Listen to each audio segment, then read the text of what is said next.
Fear, fear, fear. Such a useful tool for many parasitic, malevolent, extraterrestrial and extra-dimensional beings manipulating human beings every day, every moment of every day, particularly dream states, astral states. So dead humans, deceased humans, low fourth density extraterrestrials. And our dream states are polluted by these entities. And what do? They use fear. That's exactly how they feed off of us. Now, the term loosh is completely misunderstood. A lot of the stuff about fear and extraterrestrials on the internet has to do with David Icke's nonsense. But fear is definitely a useful tool for many negative extraterrestrial beings who pretend to be reptilian, to scare humans. Why? Well, because they know that human beings are petrified of reptilians. So they pretend to be reptilian. I see this all the time, most of the time, 90% of the time. Insectoids play these tricks, Zetas play these tricks, humanoids play these tricks. But fear itself is a tool, that's all. And we see it across social media, internet, religions, medical organizations, film industries, pharmaceutical industries, marketing, television, vaccination agendas. But even in the spiritual industry, ufology, metaphysics, channeling industry, so channeling, spiritual, psychics, mediumship, so much fear mongering. It seems that Earth itself, I think, is under a large hypnosis called fear. And in the channeling industry, I'm a trans channeler, reptilian groups, and I see this all the time, and it's so annoying. They're like annoying mosquitoes, weak mosquitoes. So inauthentic, mass-produced AI content, ludicrous content by fake channelers, completely fraudulent channelers, generating this AI content written on ChatGPT type of scripts, and they call themselves it's always the same thing. Galactic Federation of Light, ambassadors, Galactic Federation of Light, whatever position, agents, Galactic Federation of Worlds, Alliance Federation, Galactic Alliance, Pleiadian Security Council, White Hat Alliance, Ashtar Command, Lord Ashtar, Taygeta Federation, Pleiadian Security Disc, ThorHan, Valorant, Confederation of Planets, whatever the fuck the rest of these names are, they don't exist. They've never existed. This is why professional trans channelers, there's plenty in the industry that never channel or even mention these concepts, because it is a hoax. It's a stupidity that cripples actual people from spiritual growth and development. And this completely made up fearful bullshit from fake channelers of these laughable concepts of Galactic Federation of Light, which do not exist, carry nothing but fear.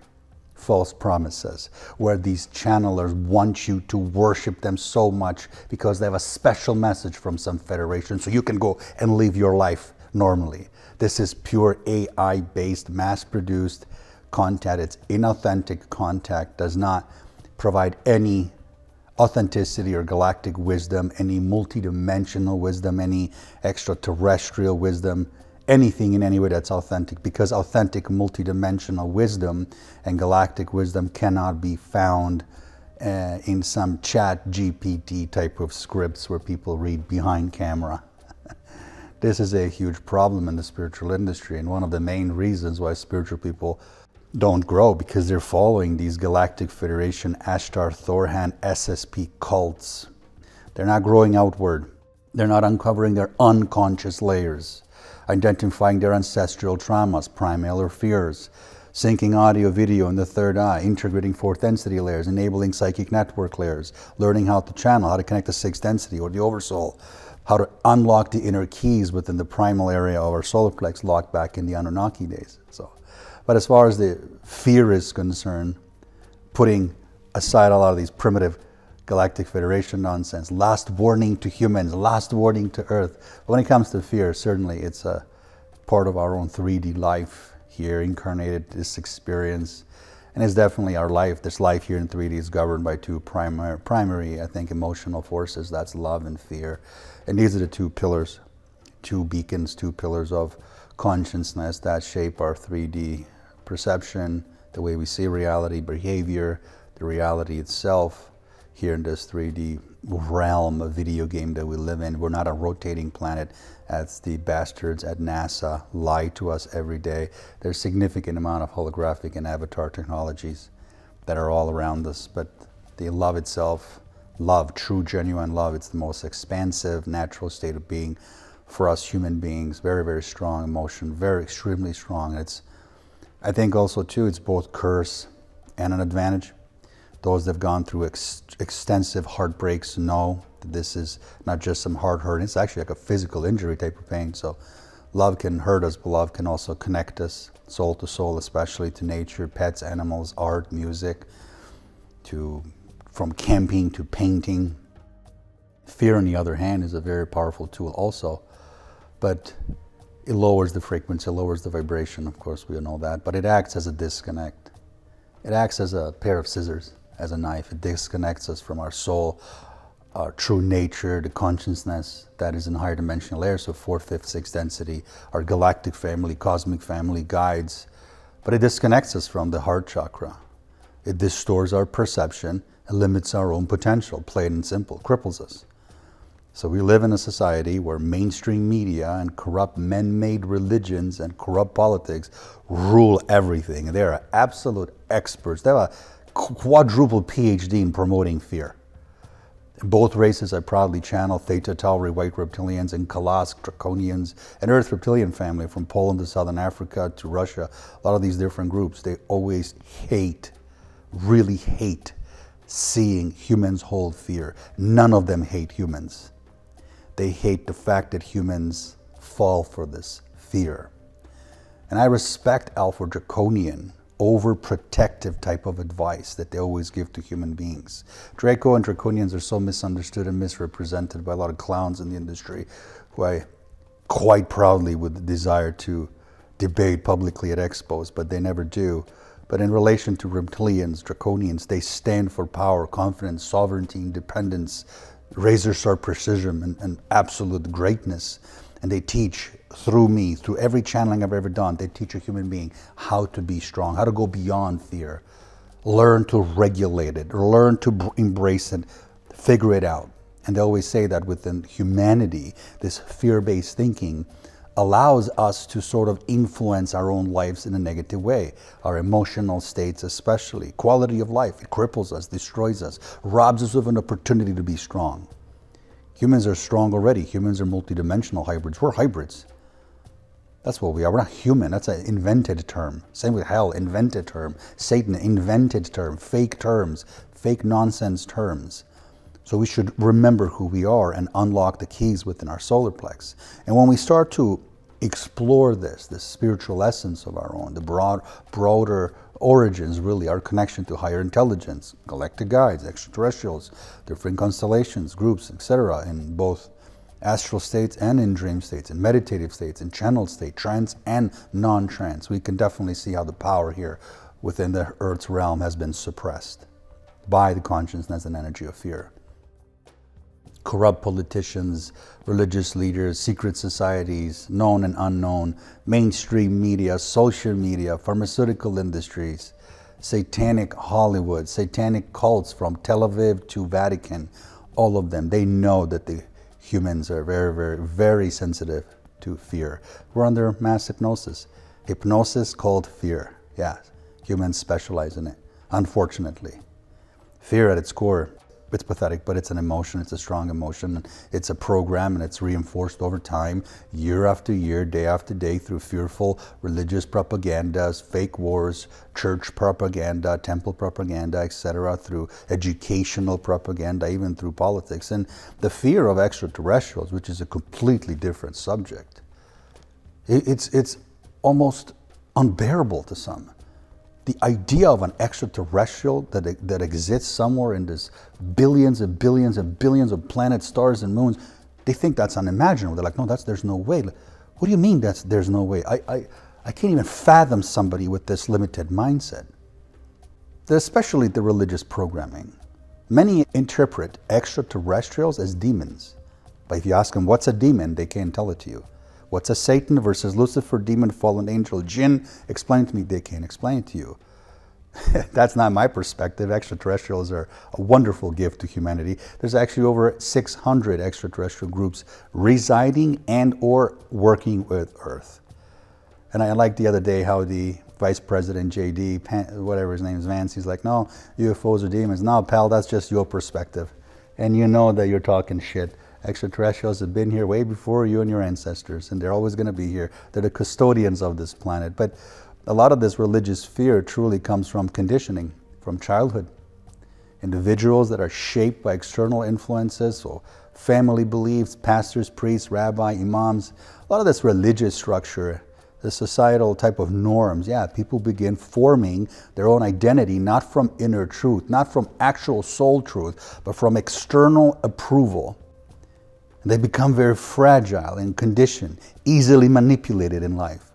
And when identity depends on this validation, the fear becomes inevitable. Fear of rejection, fear of being told no, fear of being different. Instead of thinking independently or exploring deeper truth, many people stay within these boundaries of what is considered acceptable. So they're just desperately trying to find a little path and crawl through life in this society to be sort of to fit in. I say fuck fitting in, create your own path. That's what I do. Social media, I think, is the biggest problem. Entertainment industry, these authority systems, as I call them. That's what they are. The desire to be accepted today becomes stronger versus the desire to be authentic. What do you want to choose? To fit in so you're liked, or do you want to create your own path, your own circle, your own tribe? And that's the problem. That's the problem. Too many followers in the world today, because we're a weak race. Not me personally, I don't consider myself that way, but we desperately want to be approved, desperately want to be accepted because of the promotion of fear, or because we feel we're not good enough. It's a misalignment. It's a disconnection from someone's true self, yet these people and this person or people are not aware of it.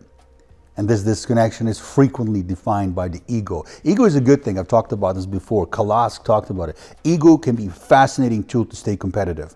But ego also, if we get into the aspect and cross the threshold of arrogance and ignorance and pretentiousness, it's horrible. Egos are ugly. People with an attitude are ugly. They always think they know everything. At the core of all of these resistances always is fear. There's also ancestral trauma, ancestral fear, primary fear, so many different fears that cannot be uninstalled. I mean, simply standing in front of an extraterrestrial who does not look like human from Earth, that'll activate primordial fear, horrendous levels of adrenaline rush that we cannot control. Reptilians talk about it all the time. You want to meet us, they say? We're like, yep. Like, no, you couldn't handle our tails wiggling in front of you. You couldn't handle 300 teeth. You couldn't handle us at 25, 30-foot heights. You can't handle that. Fear is frequently, or very often, most of the time, very often self-generated. Let's be fair. It's reinforced by thought patterns, obsessions, what-ifs, versus actual danger in life. Beyond the individual level, fear also operates collectively. Earth's collective consciousness is important to understand. Through history, fear definitely has been used as a mechanism of control. So through wars, obviously, through religions again, but it's always this power, political, institutional, ideological type of power. And we see this fear. It influences people's behavior, maintains authority, shapes the public's perception. It makes people do things they would never do normally because they're scared, so they do wrong things because somebody else made them do so. Peer pressure, fearful tactics. So follow, and avoid questioning. I say never comply and take shit from no one in life. Stay unmoved, truly. I highly respect people who have problem with authority. Those are my type of people. I don't care if you're black or white, male or female, 10 or 100 years old. You got a problem with authority? Yeah, you're my type of person. Absolutely. Those are my type of people. Love those people, that's for sure. I pray for those people. Fear also extends beyond just waking life, so the awakened state that we're in, but it goes beyond into that, into the altered states of consciousness, such as dream states, out-of-body experiences, projections, lucid, astral states. So that's just one. And who sits there? Well, we got everything from insectoids to beings pretending to be reptilian, deceased humans, dead humans. So beings in consciousness that haven't really crossed over to the other side. But then going back to this reality, sticking to what's important, we have all these fear of abandonment, fear of judgment, fear of failure, fear of public's perception, fear of death, obviously dying, fear of loss, fear of being not fit in and misunderstood. Fear prevents people from actually expressing themselves fully, proudly, pursuing meaningful goals, meaningful relationships. But fear loses its power when it's observed clearly, I think, too. Instead of reacting immediately, individuals can examine it. And I think that's important, too, to look at it like a microscope. Every time I feel fear, I always look at it through a microscope. First of all, I ask myself, where's this fear coming from? Where's this nervousness coming from? Where's the anxiety coming from? Is this belief self-driven or what? Who's proposing this fear? Then I very quickly realize it's just nonsense. It's BS. It's something in the society, something within this culture that we're in. So I go from a state of, let's say, being overwhelmed to a state of being completely managed. So I manage the emotion of fear that comes into my life. But I think ultimately the limitation within our consciousness is the biggest problem that I would have in this day and age when it comes to fear. It limits us. It robs us of an opportunity to truly think outward, kills our confidence and creativity, kills our inner stability, kills our hopes and dreams. That's the problem, is people that sort of go down that path, they're not aligned with their higher self. They're not aligned with their authentic selves. And the more fear gets released, the more of, let's just say when it comes to extraterrestrials, the more extraterrestrial groups in their consciousness that will come in play. So fourth density, astral state, aka astral state, how is any entity going to come and play with us and hang out with an entity, with a person, with a human being, if the human being is afraid of anything and everything? So the extraterrestrials take a step back and say, this human is not ready yet. But in conclusion, fear I see as a cancerous disease, a tumor, definitely a tumor, a disconnection from the soul, a dissociation from the soul, heart, frequency, all of that stuff. But there's just another concept that is just as important to talk about when it comes to fear, perhaps a topic for another video, another conversation, and that's pride. That is sovereignty. That is our own psychological warfare, mental warfare. But where does psychological and mental warfare come from when it comes to human beings? It comes from reptilian and draconian DNA contributions. I talked about this in my book called KALASK, My Path to Thuban, in a chapter called Demon Ga. Demon Ga taught me the mental warfare, psychological warfare, when it comes to reptilian groups. And those beings who are aligned with galactic truth that's much more deeper, then I definitely am here to help activate those aspects within them, and with pride, with reptilian pride.